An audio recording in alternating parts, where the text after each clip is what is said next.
Are we officially on? I think we're on, yeah. Hello, everyone. Thank you for joining me for my third show. This is a seriously great guest that we've got on for this one. I'm sure he doesn't need an introduction, but we're going to give him one anyway.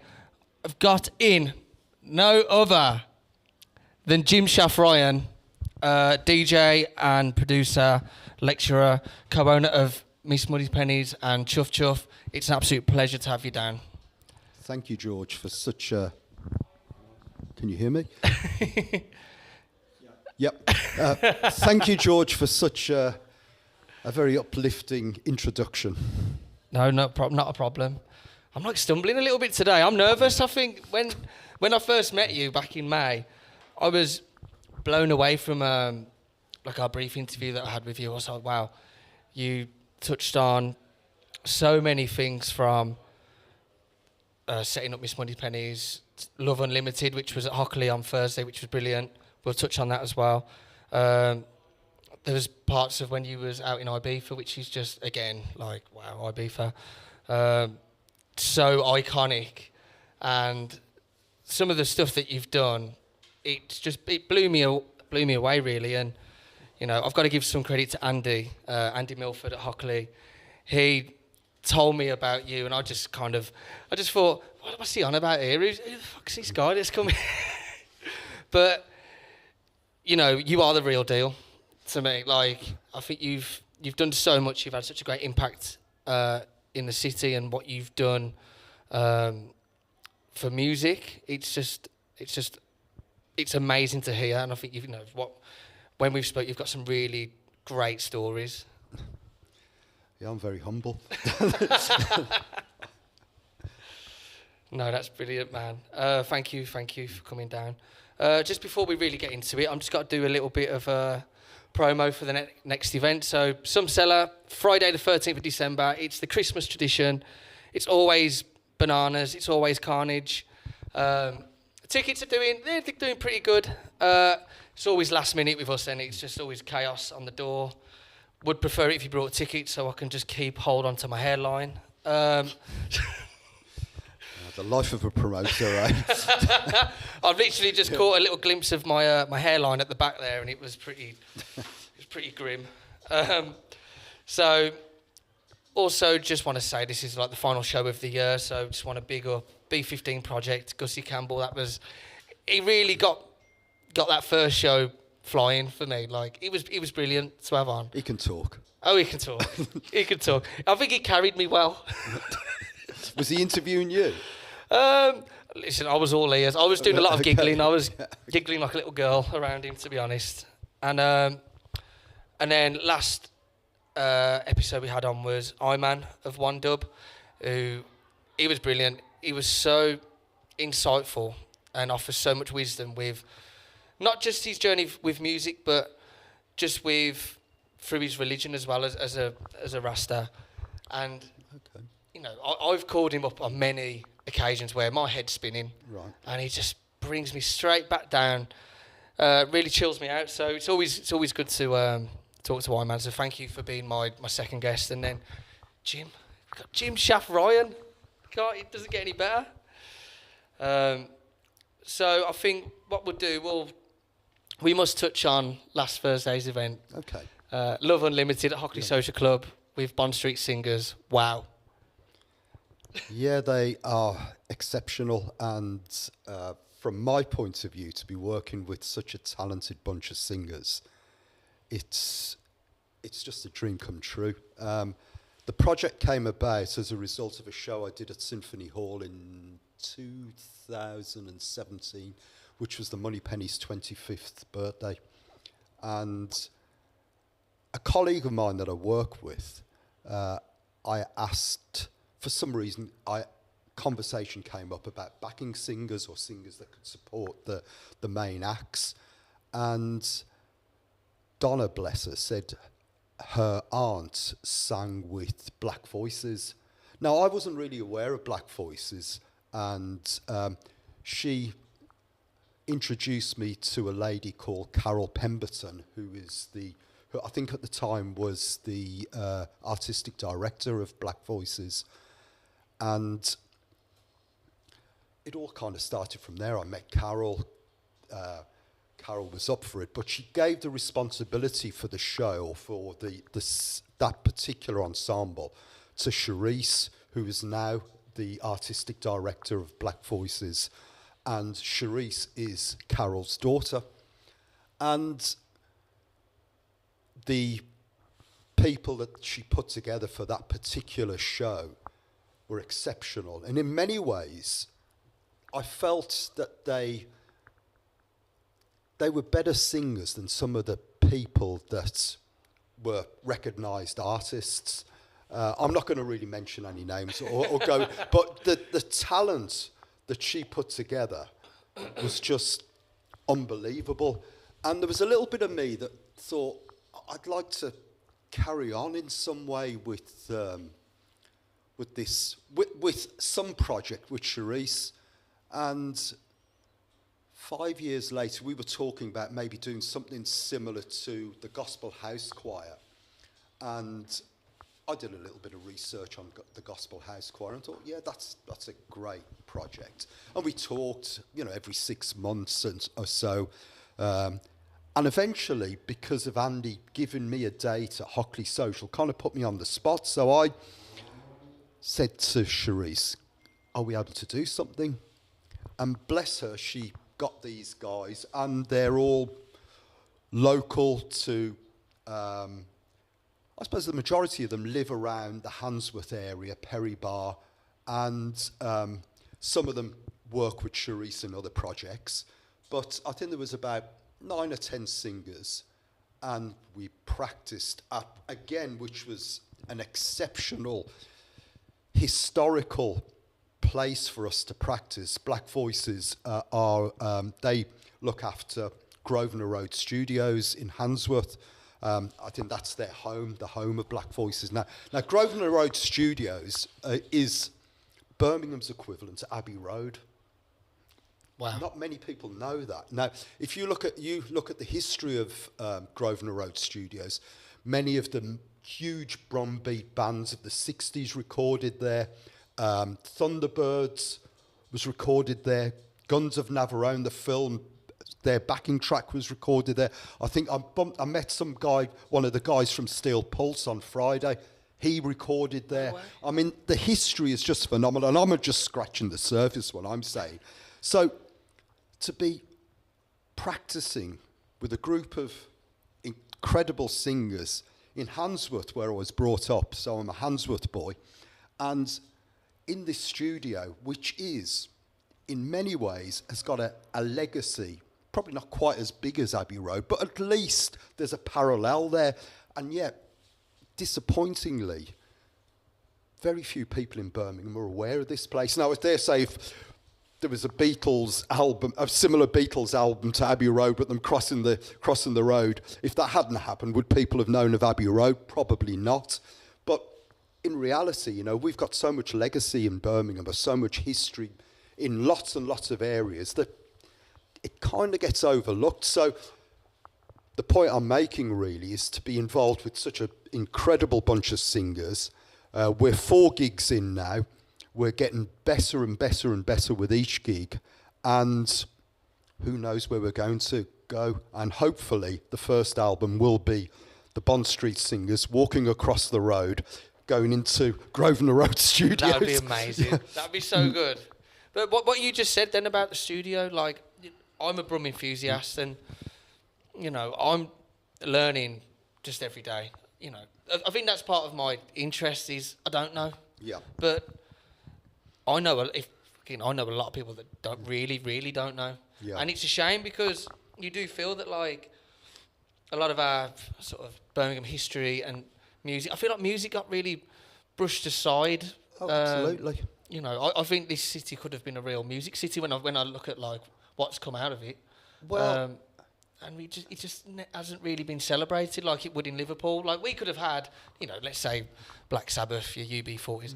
We could have really done something about that. Absolutely, And we've 100%. Just ain't done nothing. But I think the worm is turning slightly.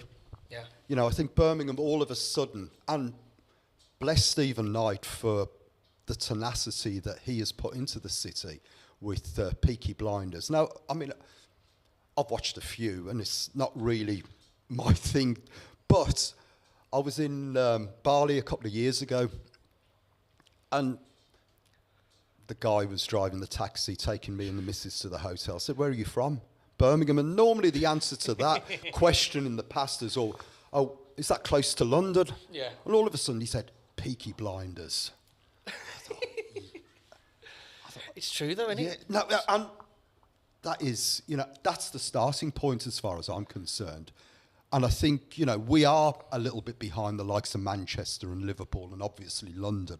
But we've got a lot to shout about. Yeah, definitely. We have got a lot to shout about. And I think, hopefully as a result of what's happened with Peaky Blinders and Stephen putting together the studio down in Digbeth and what have you, we're now going to open up our story, and we have got a great story to tell. Definitely. Do you think that someone who's been around music, and you probably would have saw that, you would have saw the city change so much over the years. Do you think that is it lack of like a showbiz industry that could take you to the next level? What do you think it really lacked to just take it to? I mean, there's certainly a lack of infrastructure in terms of I'll give you an example. In 2006, I signed a track from Germany called "Your Body" by Tom Novi. Oh yeah, and I won't go into the ins and outs of it, but I signed it from a small German label, and the week that I signed it, the track was played on Pete Tong's show, and I'm going to say it was all about me. Of course, I promoted it, but in reality, it was a coincidence. It was an incredibly fortuitous coincidence, and I had every major record label tapping me up to either sign it or do a deal with me to take the track to the next level. But what I realised as a result of that, and I did do a deal. I did a deal with Ministry of Sound in the end, and what I realised was that infrastructure wasn't in Birmingham to be able to take a record that clearly had a lot of resonance within the dance music community. To be able to take it to the next level, we had to use the infrastructure that was available in London to be able to go to the next level. And sadly, for whatever reason, it is hard to push a track without, it's impossible to push a track without that infrastructure. It doesn't exist in this city. Do you think the quicker people understand that, the better it is for them to probably progress in their career? You go, well, you can probably go this far here. Well, let's look at another road once you get to that level. Do you know what I mean? I'm convinced. Might sound like a twat. I don't know what that means. I'm convinced there's the skill set in Birmingham to be able to move something from a grassroots to a mainstream level. I think maybe it's a confidence thing. Yes, that infrastructure has got to be created. But again, seeing what's going on in the film industry as a result of what Stephen Knight and the BBC moving here, maybe those opportunities can be developed and made happen in Birmingham, and we can be the masters of our own destiny rather than necessarily having to tap up London, where and I can talk on a personal level, where you feel a little bit vulnerable, where you feel a little bit insecure because you're not talking the language, or you don't know the network, or you haven't got the connection to all those pieces of the jigsaw that can make something happen. But in reality, it's not rocket science. Yeah. It's like a personal battle. No, absolutely, and I think that's what, I think there's enough talent in Birmingham for that self-belief to be able to be able to evolve, and for us to be able to say, well, if something's good, and if better if it comes from Birmingham, we can make this happen for ourselves. Definitely. And I suppose on a slightly different level, we did that with Moneypennies. We didn't tap London up. Whatever external marketing that we used from time to time, most of it was done in-house.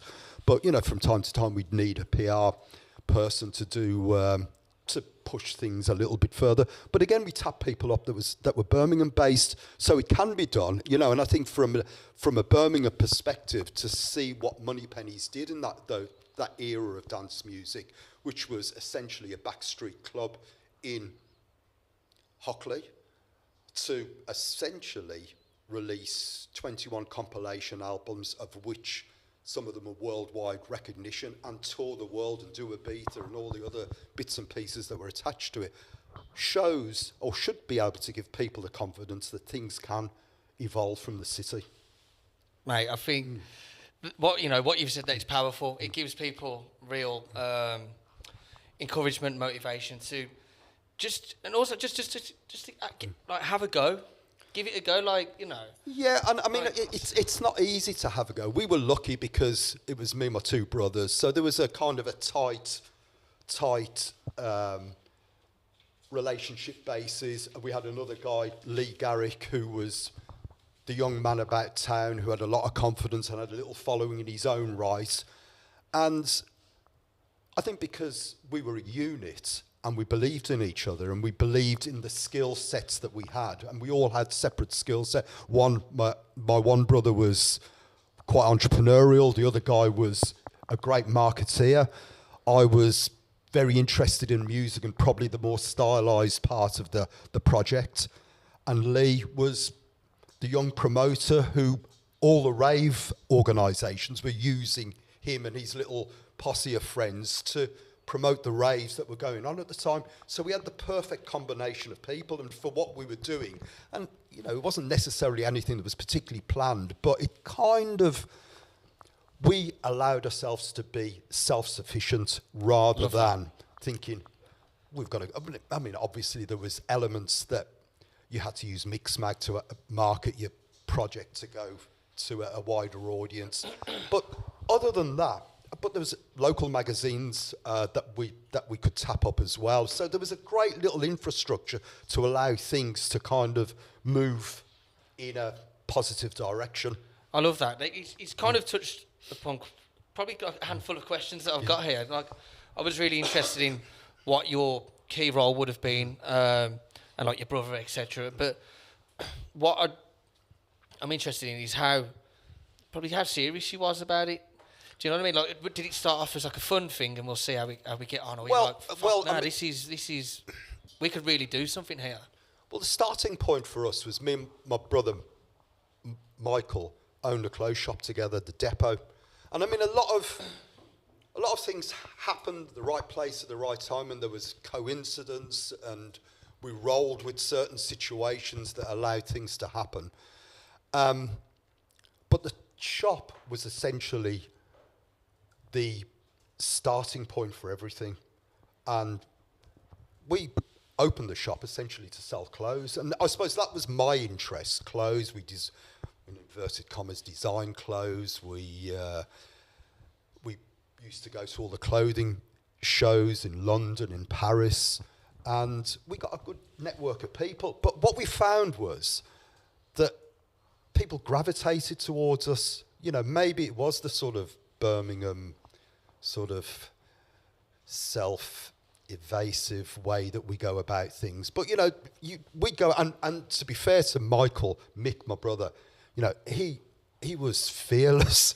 You know, we'd go to a club in Paris. There was this club called the Bandouche, which I think many of the famous French DJs started in this club, and everybody would want to go to the Bandouche after the show or one of the Sunday evening. There'd be a queue of people, and everybody would be trying to grab the attention of this really incredibly well-dressed woman who was the door picker, and she would be on either side would be muscular, good-looking blokes that were kind of her protector, and people would be trying to get her attention, and always Mick would manage to get her attention every time, and she'd go, come like, and I sort of just grab onto Mick and just get on his coattails, and we'd go into this club. And I mean, it was, you know, and things like that kind of influenced us in the way that we went about Moneypennies then. So we brought that sort of, I suppose, was it glamour? Was it a bit of Because when I felt like I'm in a bit of a drought in terms of creativity, I'd always go to London and I'd come back and I'd feel, okay, this is what I need to do. I feel really refreshed from it. Would you get that sort of feeling going to Paris or London? You go, I feel like we could bring this to Brum. Well, I think what was kind of interesting, particularly in the world of fashion, was the characters, and they'd all walk around with their sort of noses in the air, and as soon as you kind of give them that nudge, what the fuck are you up to? You bring them down to earth, the sort of, as I said, the Birmingham attitude towards things, not taking ourselves too seriously, but just thinking, we're as good as these blooming dudes. We don't need, and ultimately, they'd want to sell us clothes, so, we were there to trade. So the fact was, before, initially, they'd probably be walking around with the nose in there in the little stalls.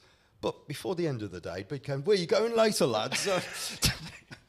Do you think that like people were intrigued by you as like a group? They'd probably think, God, fair play to these lads. They've come from Birmingham and they're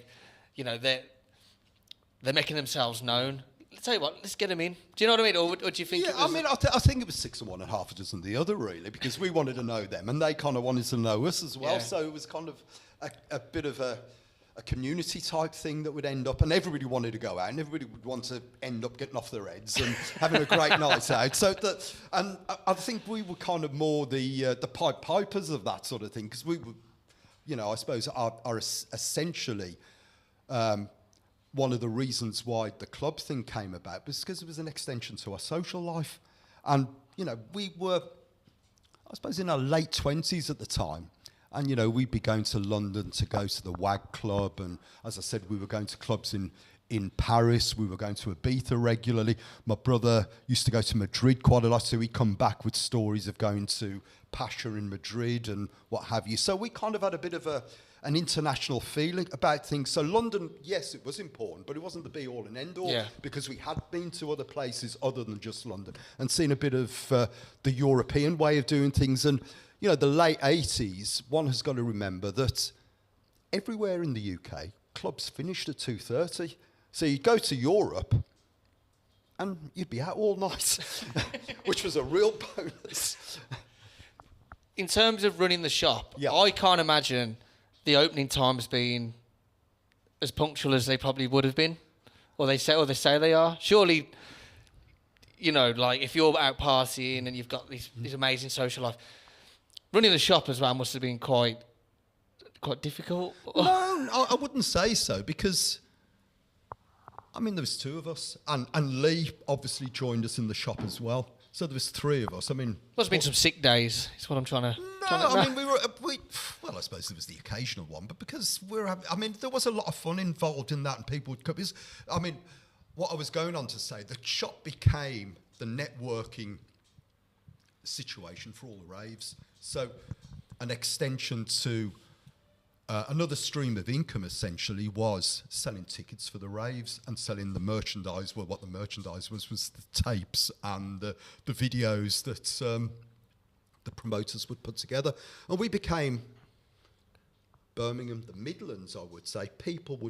Everybody would come to us to buy their tickets, pick up their flyers, buy their tapes of the DJ. So we became an integral part of that scene as a result of that. Yes, so you're constantly bumping into like-minded people. No, absolutely.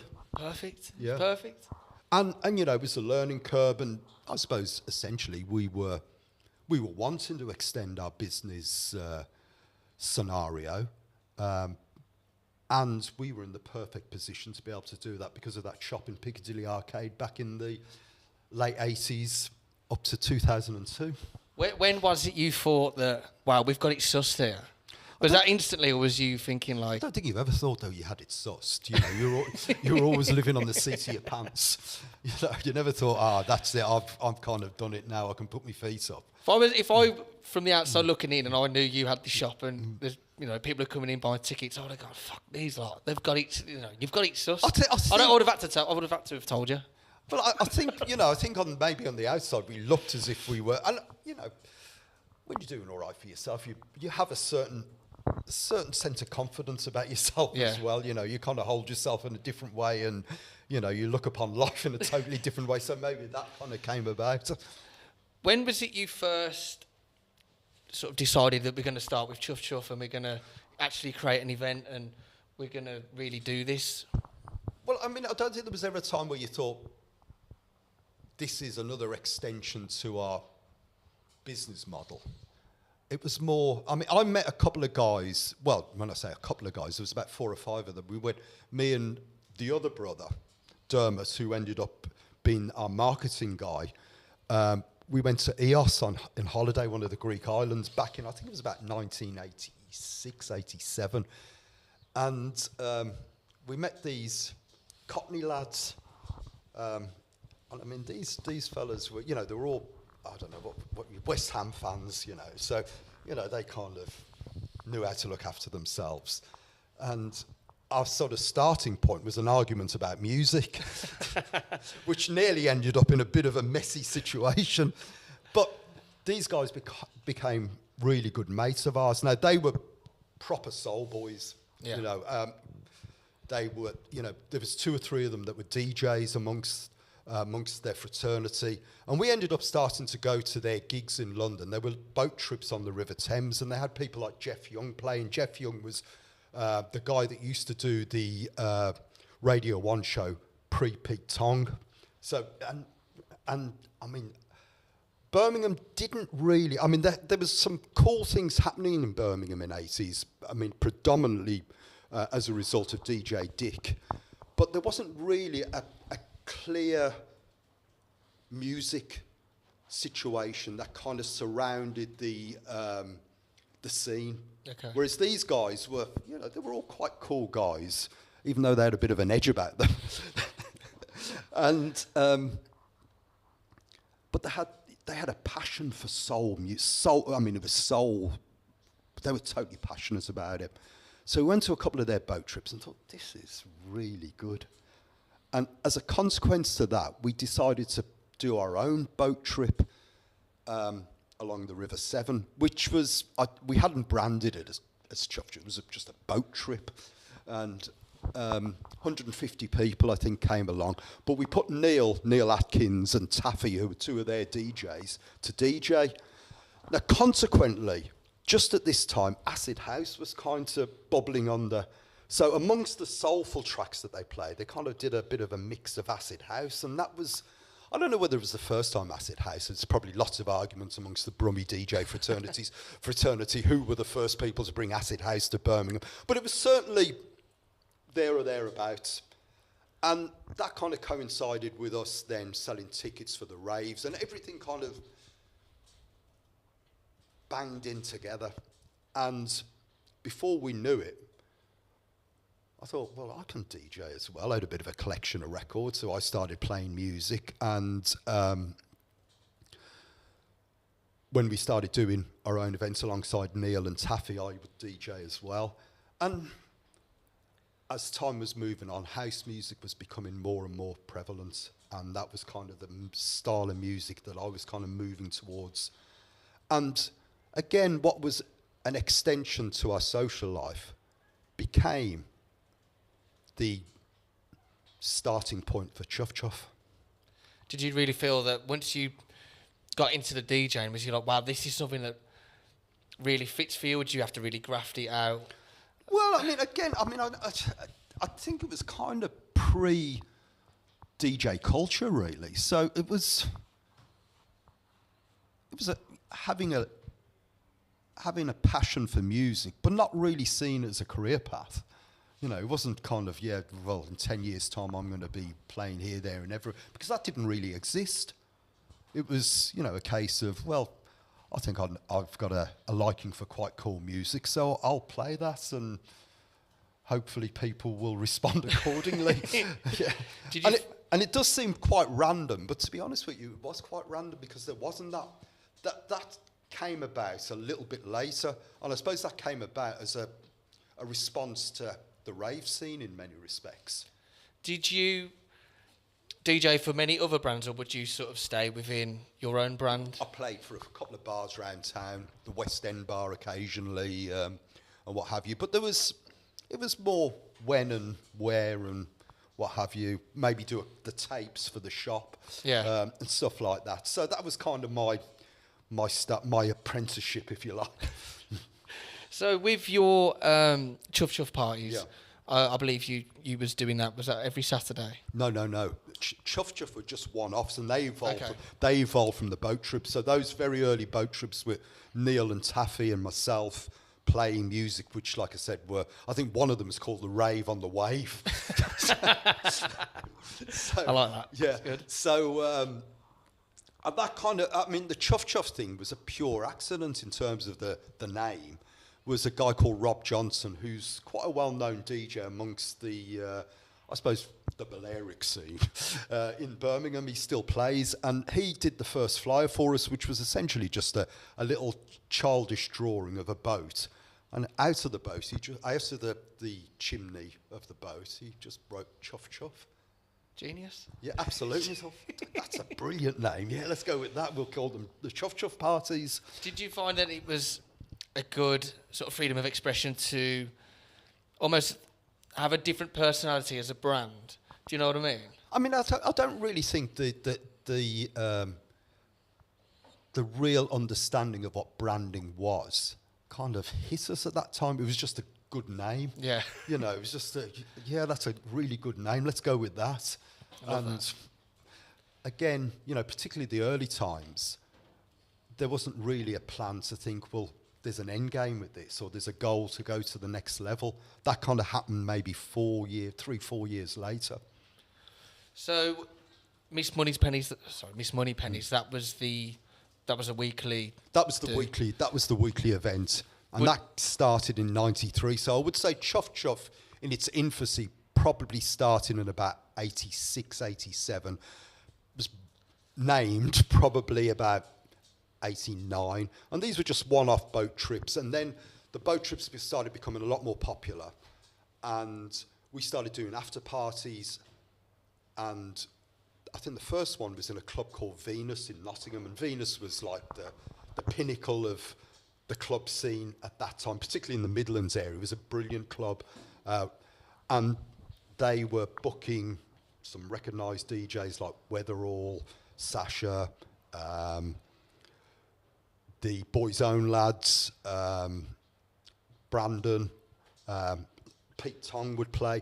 And because we were kind of developing a crowd for Chuff Chuff, we would, on a Sunday, so Chuff Chuff would always take place on a Sunday, we'd take whoever went on the boat, so there would be 200 people, would go to Venus afterwards. And they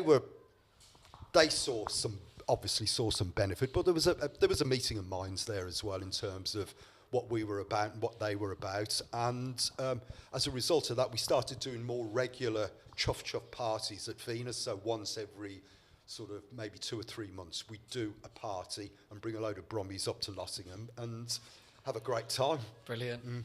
With the Miss Money Pennies at Bond Street, with that being a weekly event, I need to know how that was running on a sort of, but basically on a weekly basis. Was that something that just became like a part of a job, or was that something that where every Saturday it's the big one? Do you know what I mean? Like every Saturday is huge. Well, I mean, it was a huge night, absolutely, you know, and I mean, Money Pennies was the weekly Chuff Chuff essentially. So we kind of, I suppose, we got an understanding of the requirements to put on a good night.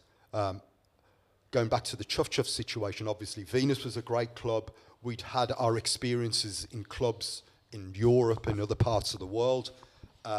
Nicky Holloway played for we did a New Year's Eve with Snobs. There was a great night in Snobs called Breathless, and we did a co-promotion with them in, I think, about 1990, 91, and booked Nicky to play. Nicky became mates, so we started doing events in London, now taking Chuff Chuff to the Milk Bar. That was kind of a bit of a pinnacle. And things were starting to happen, so we were kind of getting to know the infrastructure, the DJs around the club scene, and they kind of became mates. Everybody knew each other. It was only very, very small, so people like Paul Oakenfold, James, who ran Venus, was managing Sasha and Darren Emerson. So, you know, the network was kind of slowly coming together. And we did a couple of boat trips in London, which were phenomenal. You know, I mean, it was a few London guys, and obviously we had our little London connection with our mates that we met in EOS and what have you. And we were also picking up little groups of people from Coventry, Northampton, Leicester, Nottingham, obviously. So we were kind of starting to pull these people, so we'd do something in London. So we'd get a few people from all these areas joining us as well. And I mean, you know, going past the Houses of Parliament and with somebody, I think it was Lee Fisher, and everybody was totally on one. You know? And, you know, everybody, it was fantastic. Well, I mean, a memory that I think Lee Fisher played a Bridge Over Troubled Water just as we were going past. Amazing. You know, and it was a kind of an Italian house remix of it. And That's amazing. I mean, it was a fantastic feeling. You know, we did feel as if we were kind of changing the world a little bit. Yeah. And I mean, Moneypenny's evolved as a result of us getting collections of people, like-minded people in various parts of the country, particularly the Midlands, and it was time to do something on a regular basis. You know, Chuff Chuff was really a kind of a one-off thing. It was it serious? It was serious up to a point. We wanted to do the best parties we possibly could, but there was no real sort of, in 3 months' time we'll do another one. It was when a venue might come our way, or a club like Venus or Milk Bar might offer us a night. So it wasn't a regular thing. And then obviously the Moneypennies thing started, and that was when, you know, it did become kind of serious. Just want to ask around that time. So Birmingham as a city, was that somewhere where every weekend it would be popping off just at other bars, or was it a little bit hit and miss? Or No. I think Birmingham was starting to evolve. There was lots of things happening. I mean, pre Moneypennies, we did the first party at the Q Club, a thing called the Silver Slipper, for about 4 weeks, which we had a couple of weeks which were brilliant, but it slowly sort of depleted. Phil from Wobble. I think Phil started Wobble a year before we started Moneypennies on a regular basis. So Phil was going strong on a weekly basis. There was the Steering Wheel Fun, Barney, and those guys were doing stuff regularly there. I mean, there was lots going on in Birmingham. Yeah. And then there was midweek stuff. So, you know, I mean, you look back on it and you think, how the hell did people survive? Because there was another element going alongside what was going on. People were not only going out, but they were going out and they were partying hard. And, you know, there was, like I said, midweek stuff, weekend stuff. So people were going out from Thursday to Sunday. I love it, man. I've kind of missed that. Like, you know, I sort of used to do it a little bit back, you know, probably was like 18, 19. You know, I mean, we were, you know, last week was a Thursday night out. I'm like, God, I've changed now. I'm only staying for like flipping an hour. I've started thinking about, I've got to go to bed.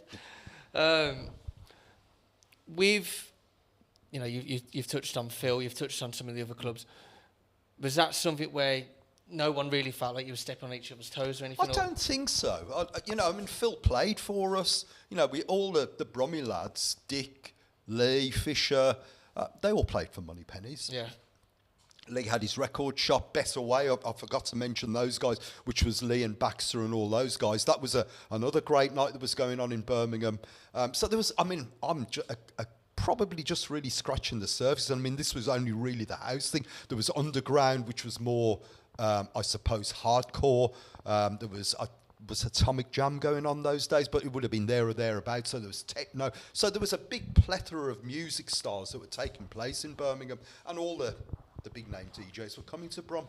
Did you feel that, like, because from what I've heard, Wobble was more of like a harder, but probably a bit more of a Alaria kind of night than the Moneypennies would be a bit more glam. Well, it was a glamorous night. Well, I think we certainly took our influences from the clubs that we went to in Europe and obviously Venus, which people did dress up to. And we had a clothes shop.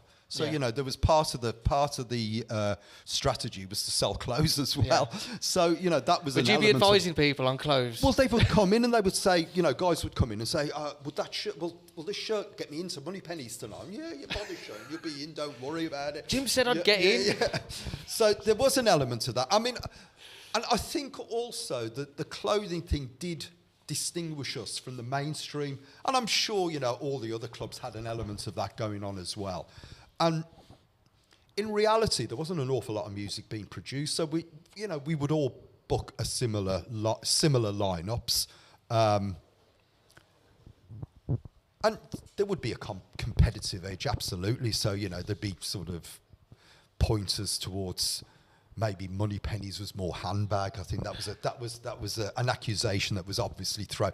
But I would say that was due not because we were necessarily playing different music to what was going on in the other clubs. It was more to the fact that we were a bit more female friendly and a bit more gay friendly, a bit more diverse essentially. People felt safe girls felt safe in the club, as did the gay community. So. That's good. And we wanted that, we very much wanted a bit more of a diverse audience. We liked the idea that it was a bit more, the word glamorous is thrown in our direction, but it was individualist. People would dress up and people would look different. That would come, and that doesn't mean to say that wasn't happening in all the other clubs in Birmingham. We kind of got identified with that, and I think we got identified with that because we were a bit more savvy in our marketing strategy. Well, I've read the other day that you get like a lot of celebrities come down. Well, that kind of came a couple of years down the line. I mean, we had people like the Pet Shop Boys come into us. We had Mick Hucknall became a mate. Robbie Williams, I remember him being absolutely off his head one night. I was DJing, and he said, "Oh, can I do the lights, Jim?" "Yeah, you carry on, mate." Honestly, and it was water off a duck's back. And you think about it afterwards, you think, sort of 10, 20 years after we closed Money Pennies in Brum, and you think, "Oh God, we should have made more of that." Really, in reality, we were kind of a Studio 54 in Birmingham. Yeah. And because there was a lot, all the Martin of Fire, Sean Edwards, all the footballers would come to us, and you would see them in a proper old state. But I think because there was there was no social media obviously in those days, and they felt comfortable to hang out and do their thing and enjoy the music and get in the middle of it. There was little or no. I mean, there was. Particularly the early days, there was no VIP and what have you, so everybody was thrown in together. That's and it was brilliant. Did you feel that? Did Money Pennies change once the celebrities started to come and start? Do you know what I mean? Did people think, "Oh, I'm going to go here. I might end up seeing this person, this person"? Do you think I don't think that from my point of view, consciously, you thought that really made a difference, but it must have made a big difference. I think when people were aware, because people kind of gravitate towards celebrity culture even in those days, and I suppose the fact was it was possibly less accessible than it is these days, whereas now you've got social media and you can access your favourite celebrity as a result of being able to connect with their Instagram or Twitter. That didn't exist in those days, so to have these people coming to the club, of course it had a huge impact. I'll try to be a bit more laid back about it and think, "Oh, well, it didn't really matter." But in reality, you see Robbie Williams, who's the biggest pop star in the world, in a club in the back streets of Birmingham. People are going to be scratching their heads thinking, "What the hell's going on here?" Oh, look, he's doing the lights now. He's doing. Definitely. He can do what he wants, probably. Yep. But I can just I can imagine that, a lot of, whether it's like a band or a singer, would finish their gig and go, where can I go out now? And I guarantee that there would have been people in the crowd go, "You could probably get to Miss Money Pennies," totally. and that's it. Well, I heard recently that the Spice Girls came. I wasn't aware that the Spice Girls came to Money Pennies, but apparently after they did a show in Birmingham, that's exactly what happened. Where can you go in Birmingham? Oh, Money Pennies. No way. So, if only we captured those moments in a little bit more sort of detail and a bit more focused. Do you think it was kind of like a sign of the times. You sort of understood that they just want to enjoy themselves. Just let them crack on. Absolutely. But then that's the thing where you look back, you go, I've saw it even at Hockley. You know, there's some pretty interesting people that come in. Eddie the Eagle. Andy and Eddie the Eagle, man, what a duo. There could be like a back-to-back thing. That might hopefully you can definitely, DJ. or sort of see who could jump the highest chair, the highest ladder.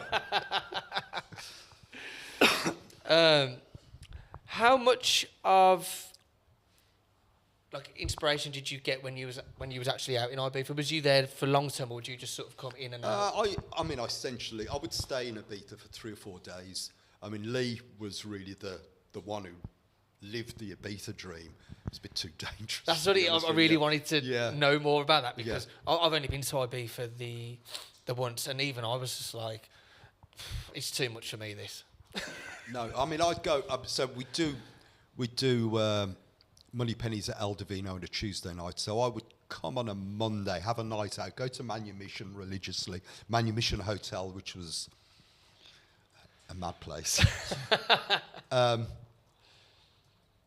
essentially probably be up from Monday to Tuesday night when we do the gig, you know, and get out on Wednesday afternoon because you just think, this is just full on. But I mean, yes, it was an inspiration. You know, you'd go to clubs like Passion, you'd see the production and the quality of the support around the DJ culture, like the dancers and the drag and what have you, and you'd absorb all that, and you'd want to incorporate that into Money Pennies then. So, you know, and in some cases, like one character who was on the cover of the first album, he was known as a Transformer, and we met him in Ibiza, and I mean, his attention to detail in the way that he presented himself. So, I mean, loosely, you'd describe him as, I suppose, a drag act, loosely. I mean, he would say, I'm not drag, I'm a human freak. That's how you describe it. But the attention to detail, the way that he presented himself, you know, makeup, his outfit, his even the way he spoke, you know, he would just turn into this different character. So it was, you know, the RuPaul race or whatever it's called before it was, and we had this guy on the door, so we saw him in Ibiza and thought, bloody hell, we're gonna get his number, and invited him up to Money Pennies, and he was the first album that we released, Glamorous One. He was the image for that album. Amazing. Yeah. Would you say that was? Would he have been the first person like that you would have? No, absolutely not. We had, you know, from the start we had people on the door who were. We always had a drag representative on the door, if not 2 or 3. You know, lots of great characters. Obviously, we had John the Pleased Women that would play for us regularly, Desire Dubfire. So we always incorporated that little bit of exotic imagery within the framework of what we were doing. With the dancers, you'd always incorporate. You wouldn't just be female, scantily dressed girls. It would be, you know, we'd have males, you know, sort of muscle Marys. So, you know, we did try to make it we tried to cross-reference everything as much as we could. It wasn't just about being, you know, just trying to exploit one gender. But I think what I've seen looking at photos and videos, it looks like it's a place where doesn't matter who you are, you can come, be who you want to be who you are, and just dance and enjoy yourself. No, absolutely, 100%. Do you think that? Well, I feel like you. I know the answer to this, but how much has everything changed now in terms of even just like sort of people's style, the way people go out now and dance and party? I suppose I'm a little bit out of touch in many respects. I think people still appreciate a great night out, and I think a great night out has got to have many elements other than just somebody playing music and a dance floor. I think you've got to try to connect with other interests, other senses, just other than just music. So I still, and maybe, I don't know, maybe I'm talking from an old-timer's perspective, but I think, if you put on a good production within the framework of a night out, whatever that may mean, certainly makes it a little bit more interesting than just simply music and dancing. I always found and yes, there is, sorry to interrupt you, there is a lot more distractions these days because you've got phones and you've got all the social media that you want to show people that you're in such and such a place. So there's a lot more, I would say there's probably a lot harder to really connect with people's senses than it was back in the 90s, early 2000s. But I still think, if you can put the work into it, you can certainly garnish a great night out. I think for me, as I've got older, a lot of the best nights are the nights where you don't really know what you're going to expect. Absolutely, yeah. So, if you said to me, come to Miss Money Pennies, like, there's big drag acts everywhere. Yeah. If that was my first time, you'd just be like overwhelmed in a great way. Like so much going on. Robbie Williams is doing the lights. Yeah. But that's great. I think now people are a bit more reserved, just a touch. They can go on the phones a little bit. It might take something away from... Yeah, maybe.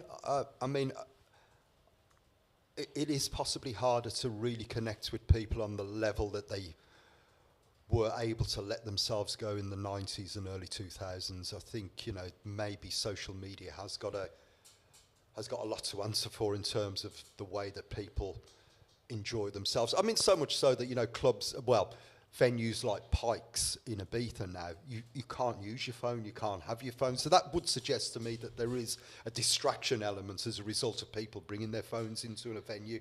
We would have photographers and people taking video recordings of the night, but that was, again, I suppose part of the night. People would sort of gravitate towards the photographer to get a photograph taken and what have you. But, it wasn't the be-all and end-all. I suppose from our point of view, it was a promotional tool too. And I suppose in some respects, a very naive way of how social media has become. Yeah. I mean, I can just remember back to probably the 2008, 2009 when I first started going out. Yeah. Photographers would just get swamped. just get terrorised. Yeah. Even if like they're trying to take a photo, there's just people tapping them. Excuse me, mate, you wouldn't mind taking a photo? Oh God, like what a job.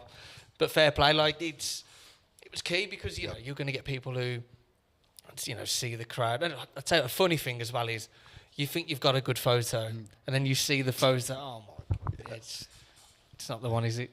I'd like to talk to you about your book. I saw Andy with it earlier in the year. We may win, we may lose. If you could tell me a bit more about that, because I don't know too much, to be honest, but I've heard about it.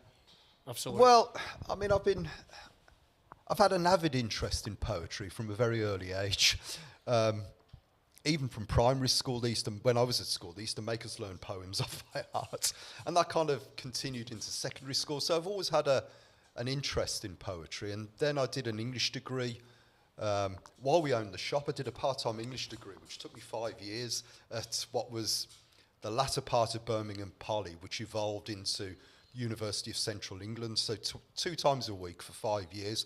And because I was doing other things, I always found the poetry aspect of the course was a lot easier because there was less to read.